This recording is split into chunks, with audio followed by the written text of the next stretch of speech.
Hello. Oh, hi, it's Kim from Max Employment. How are you? I'm fine. Thank you. How are you? Good, thank you. I just need to let you know this call may be recorded for coaching or training. Can I just grab your name and date of birth again, please? I believe you know my name and date of birth, ma'am. David Macmillan, 1981, all that stuff. Yeah, just your full date of birth. 23rd of the 3rd, 1981. Thanks so much. I'm just ringing up for our phone appointment today. That's great. Excuse me, Kim. I don't mean to interrupt, but under Centrelink policy, aren't you meant to identify yourself while dealing with the public? What's your full name and staff number ID, which I'm entitled to ask, am I not? And what department are you from? And what's your official identification number? What gives you the authority to ask me these questions without showing me who you are? Is this under the Social Security Act, or are you acting as police right now?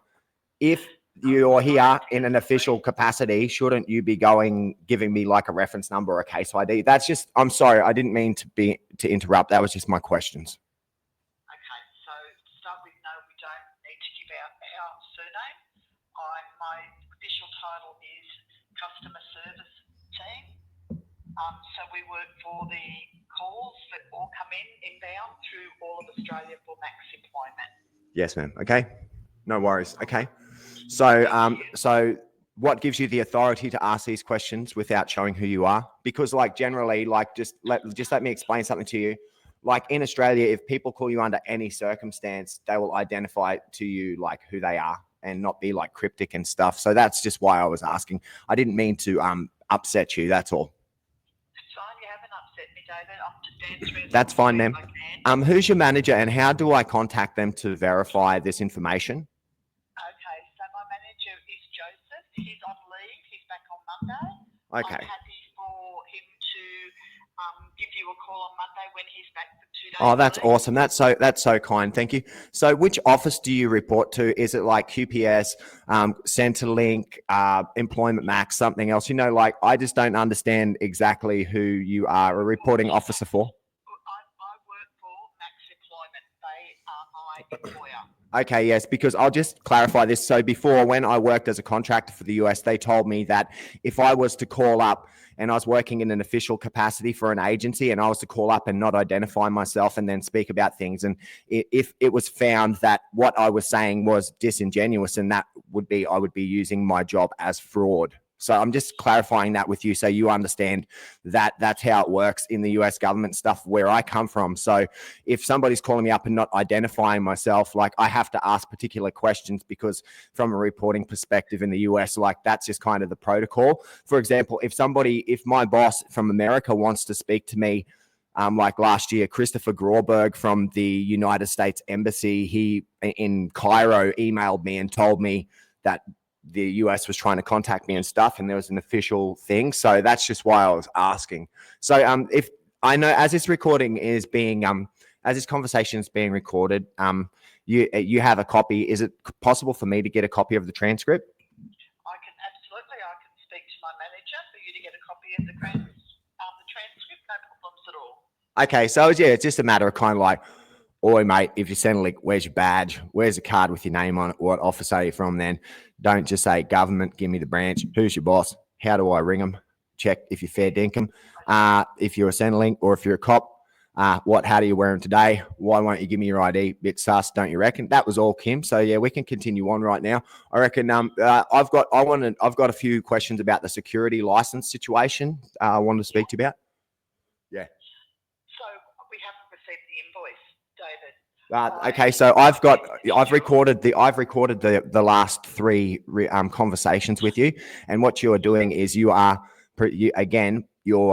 calling up and you're speaking to me about something I've asked you about, and then you're coming back to me with an answer which is disingenuous, ma'am.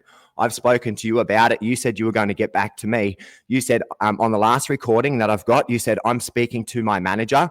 I will get back to you on Monday. And then you sent me a text, and then you said, you've started new employment. Do you need any help from Employment Max for work stuff like shoes or socks or work stuff, transport? And I sent you back a message, yes. And I just want to know why you didn't chase up my security license when you said you would. Who was meant to follow it up? And because I have like on the recordings, as I can confirm, you asked me, you said that you had to get clearance from your manager to pay for it, and I sent you the costing last time. Okay. So as I gave you the client service inbox, which has been checked numerous times to send the invoice through to, as of last week, which was, a week. I didn't say I sent you the costing, ma'am. You told me in the last time, you said, I will be getting back to you on Friday to let you know what my boss thinks. Because I said to you, I don't understand. I don't know because of my situation in Australia with my case from before and all of this type of stuff. When I lodge my security license, what the costing is going to be. Because if they give me a license, it could be restricted.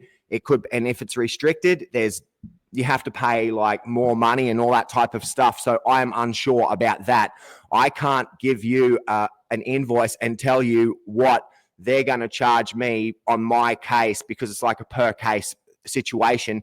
And the Office of Fair Trading and Licensing, they don't know what the situation is until I get all of the documentation together, go in there and pay the however much money that costs. So as I said, I sent you the costings from the government for the licensing, the level 1 license, level 2, and all of the different sub licenses that Office of Fair Trading here offers.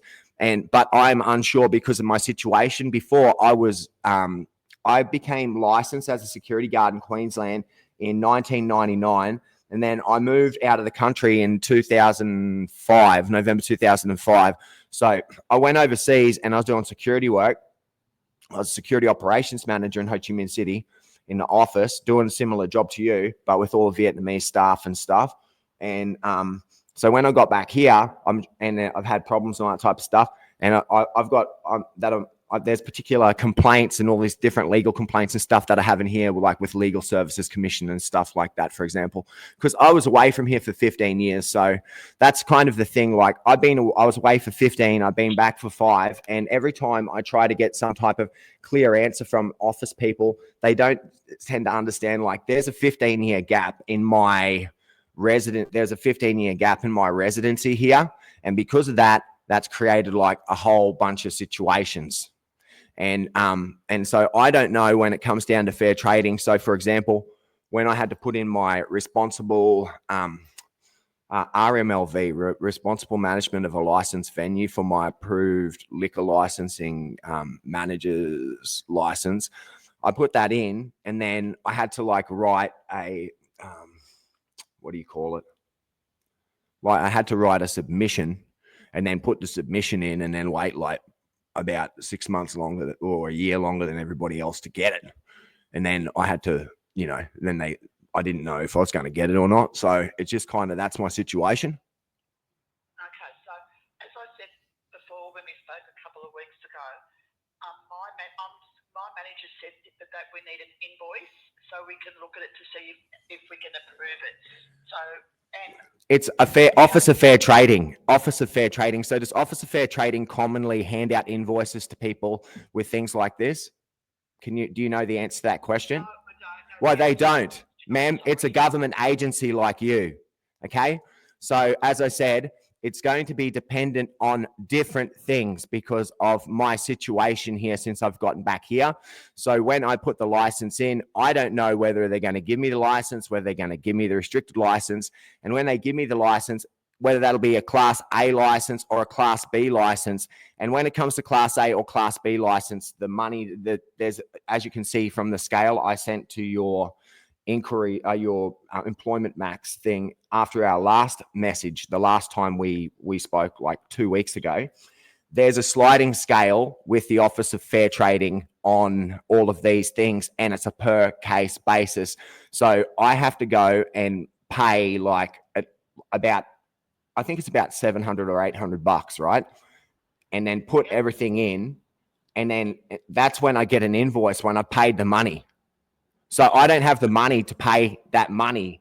That's what I've been trying to say. Like, I don't have the money to pay that. And then I don't know when I pay that, if that money's going to be how much if that's going to be acceptable enough for me to get a license, if they're going to knock me back on my license, or if they're going to tell me, here are the restrictions, and because of the restrictions on your license, you're going to have to pay like an extra $1,000 or an extra whatever.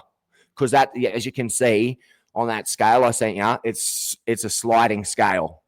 And the government agency is the person who depends on that after I put my license submission in. And the thing about it is you can't check before with this. You got to put it in first. That's the thing about it. So with the Queensland security license, you can't go and submit your documentation and see how much it's going to be. You have to pay the money and then put everything in, and you don't know if it's yes or no, and then they have to come back to you and tell you. Usually that's between 1 to 3 months, but in some circumstances, like with my RMLV, that took about a year. So, and I had to go through Office of Fair Trading for that too, but the same thing with RMLV. So my RMLV cost me $565 or something, and I didn't really have the money for it, but I needed the qualification just to be a barman and just for the value, so I wasn't just like the lowest value worker in the whole place. So I got that done. And then when I submitted it, I didn't know whether or not they were going to come back to me and give it to me. So it's just a per case basis, and you don't know if they're going to issue it to you. And if they issue it to you, how much you're going to charge you for it. What I'll have to do then in that case, David, and as I said before, we haven't received an email. The client services inbox has been checked with the email that you said it's been sent from, and it still hasn't been received. Wait a second, man. Wait 1 second. No, wait a second. So what was the last date that we spoke with each other? It was 2 weeks ago today. Yeah, what was that date? Let me have a look. It was the 14th of August. Okay, wait a second. August 14th. I'll find it.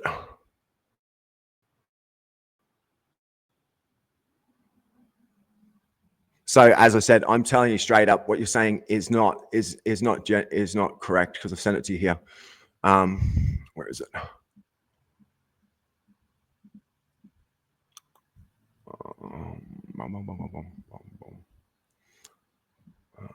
Sorry, 1 sec. What is it again? Security license.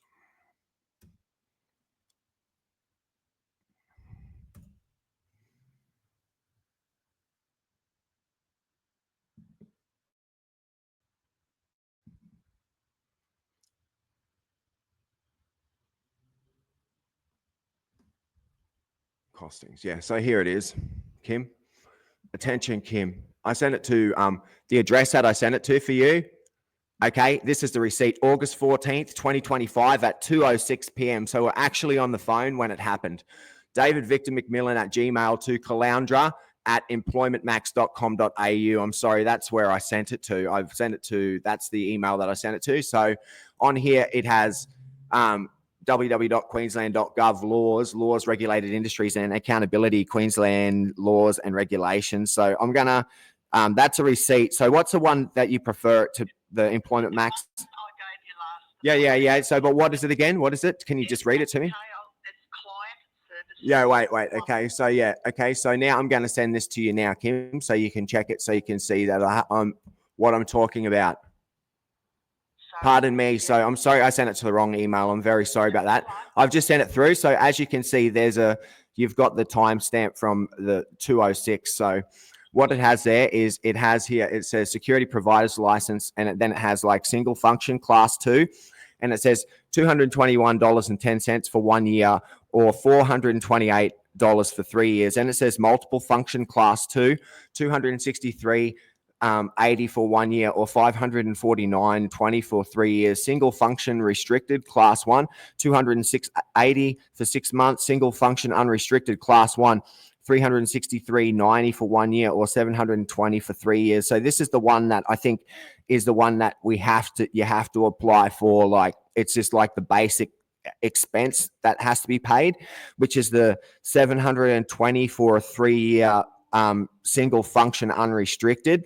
But there's multiple function restricted licenses that $249.60 for 6 months. So you see what I mean? Like if you've got a single function or a multiple, and then if you're unrestricted, so an unrestricted multiple function class 1 is $449.30 for 1 year, but a multiple function restricted class 1 is like $250. So like it just comes down, and then it's got the renewal of the security providers, class 1 license, class 2 single function, multiple function. Then it has the stuff. I'm not after the security firm license, so that's not relevant with my situation, but I've just put that in there so you can see that if you're a business owner or you have a security firm, they're the costs that you have to pay, and there's no guarantee that you're going to get your license. And then it's got the renewal stuff in the class 1, replacement of security license, adding a function to the license, changing or removal of conditions, and to request a license extract. It's all there. I sent it through to you. So that's how. I haven't got it yet. I've just requested it out to be taken out and send it to me. So yeah. So anyway, so no worries. So and on that, so what I sent you at the top is there's a link, a header to Queensland Fair Trading, and then when you go in there, it's got the fair trading fees, and then when you pull the fair trading fees up, then it explains to you exactly what I said. Like you have to, you can download a copy of the fair trading fee schedule from that hyperlink that I sent you. But generally what it explains here on the Office of Fair Trading is that all Office of Fair Trading fees, the fees typically increase on the 1st of July, and that you have to pay the fee. The fee has to be paid first, so the government won't like give you an answer unless you process the duty first. You have to pay for it, so you can't like ask them if they'll give you a security license or not, unless you like lodge the form and pay that. And then when they come back to you, then they're going to tell me like how much it will be for me to be able to keep my license and to be able to do that. Okay. Can I just verify your email address? Is it Dave Victor Macmillan, MacMillan @gmail.com? Yes, it is. Yes. It's not coming through. I'm just saying. Well, you must have blocked it, right? You must have blocked somebody must have blocked my emails on your thing, because it has David Victor McMillan right now, because I'm recording it. I've got this right here. Dave Victor is the one we've got. So yeah. Dave, is it Dave Victor? Yeah, Dave. Dave Victor McMillan, all one word, MacMillan @gmail. Yep. Okay. So you'll see that the first one that I sent to you guys, the first receipt about this was August the 14th, 2025 at 2:06 p.m. So like I sent it to you during our last conversation. Okay, so I'm not sure what's going on. Why have we haven't got it? Yeah. Because they've just checked the queue and there's nothing in there. That's okay. So do you have another email address that you can give me, which is not your system, because someone must have blocked my email on your Employment Max system. Let me try and find another email address, and I will give you a call back in the next 10 minutes. Okay, thank you. Because I got a message back like 2 or 3 days ago from Employment Max that the messages that I sent are coming back. So you guys might have blocked me on your system. Okay, that could possibly be why they're not being received. So let me speak to a manager. My manager's not in, as I said, but I'll get back to you in the next 5 or 10 minutes. Okay, thank you. That's okay. No worries.